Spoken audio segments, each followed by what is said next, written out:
Kisah ini diawali cerita dalam sebuah keluarga yang berlatar belakang adat Minangkabau. Keluarga tersebut terdiri dari seorang ibu, Christine Hakim, dan dua orang anak laki-lakinya yang bernama Yayan, Doni Alamsyah, dan Yuda, Iko Uwais. Menurut kebiasaan adat Minang, apabila anak laki-laki telah dewasa maka ia harus pergi merantau untuk mencari jati diri dan pengalaman hidup. Dilema ini dihadapi oleh sang ibu yang tidak ingin melihat anaknya pergi meninggalkan dia, tapi di sisi lain kebiasaan orang Minang yang harus merantau. Singkat cerita, sang anak yang bernama Yuda yang menguasai ilmu bela diri silat harimau pun akhirnya pergi merantau ke Jakarta. Di dalam perjalanannya itu ia bertemu dengan seseorang yang bernama Erik. Di dalam diri Yuda, Erik melihat dirinya dahulu yang begitu bersemangat untuk merantau ke Jakarta. Tapi ternyata kota Jakarta tak seindah yang dibayangkan, maka ia pun menasehati Yuda. Sesampainya di Jakarta, ia pun menuju alamat yang dicari, yaitu sekolah pencaksilat. Namun ternyata sungguh di luar dugaan, sekolah tersebut ternyata sudah tidak ada, yang tersisa hanya puing-puing reruntuhannya saja.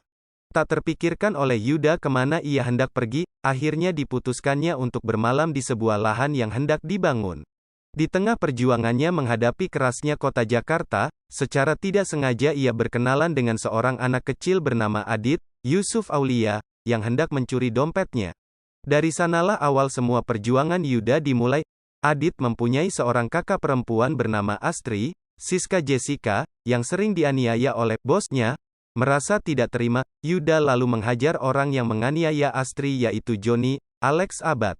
Ternyata persoalan tidak selesai sampai di situ.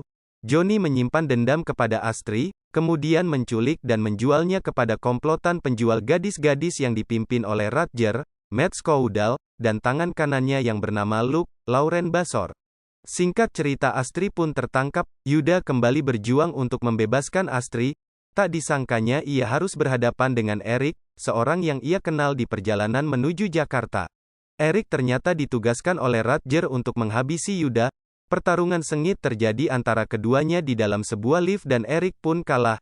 Ternyata di luar lift telah menunggu anak buah Radjer untuk menghabisi Yuda, namun Erik melindun Yuda sampai akhirnya ia tewas tertembak oleh orang suruhan Radjer tersebut. Yuda pun akhirnya tahu tempat penyekapan Astri dan gadis-gadis lainnya. Ternyata di sana sudah menunggu Radjer, Luke, dan anak buahnya.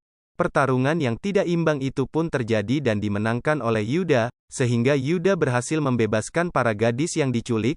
Namun tanpa diduga ternyata Radjer menusukkan besi kepada Yuda, hingga akhirnya Yuda tidak dapat bertahan lagi.